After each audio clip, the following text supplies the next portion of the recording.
On n'était pas d'accord sur le ceviche, mais finalement ça va être bien. Ouais, franchement ça va être bien. Ouais. Ça va être rustique, mais ça va être... je pense que c'est non, un peu... mais rustique c'est péjoratif. Hein. Mais pourquoi ?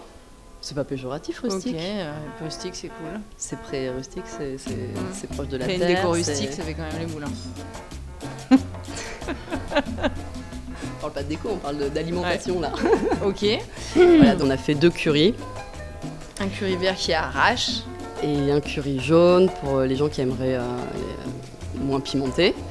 L'intérêt du curry, c'était quand même qu'on fasse la pâte avec des aliments plus ou moins locaux. On a remplacé la crevette par de l'anchois. On a remplacé le kombaba par du citron vert. Les feuilles de kaffir, ça on les a cueillies dans le jardin de Juliette. Voilà. Et en dessert, alors normalement c'était une tarte au citron, mais on a cramé la pâte. Donc je pense que ça va être une tarte au citron revisitée. Ouais. Je pense que ça va être très très bien. Alors, Juliette Guinaud, j'ai 37 ans. Je suis marseillaise d'origine. Je revis à Marseille depuis du coup 1 an. Voilà, j'ai 2 enfants, un mari exceptionnel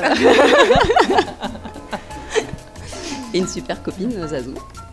Je m'appelle Elsa, j'ai 37 ans aussi, comme ma copine, Juju. Je suis marseillaise d'origine et je reviens à Marseille depuis 3 mois et demi. On se suit en fait. Et on est très contente. Et on est ravis de cuisiner ensemble ce soir. Tout à fait. Donc, j'avais été commis de Mario et quand j'ai fait l'expérience, j'ai tout de suite pensé à Juliette, qui est mon maître à penser en cuisine et en développement durable. Et en recyclage et en bonne conduite écolo.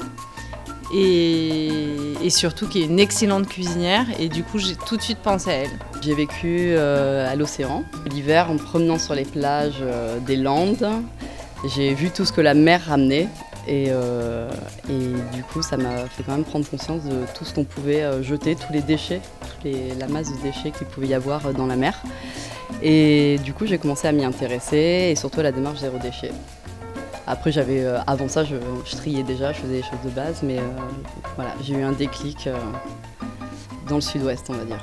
On va uniquement dans les petits commerces, je cuisine toujours de saison, on cuisine beaucoup de légumes, on fait de la viande que le week-end pour réduire un peu la viande dans notre alimentation et tout l'impact que ça peut avoir sur l'environnement. On ne peut pas manger bio comme on mange industriel.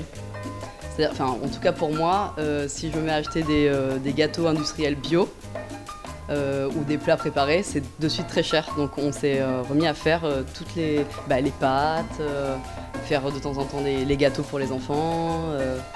L'aliment brut, on achète l'aliment brut et on le transforme nous-mêmes. On achète de moins en moins de choses transformées et on transforme nous-mêmes. Ouais, exactement. Et c'est une dynamique quoi. Si tu perds le fil, c'est vachement dur de t'y remettre.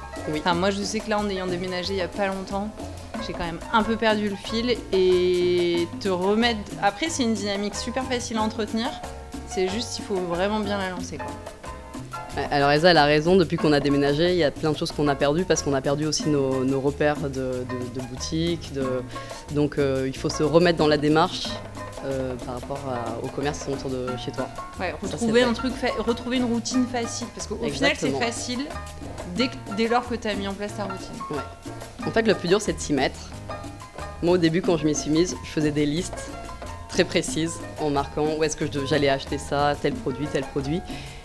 Ça c'est on va dire le premier mois, et une fois qu'on a instauré ça, qu'on s'est forcé à le faire 1 mois ou 2, après ça devient facile.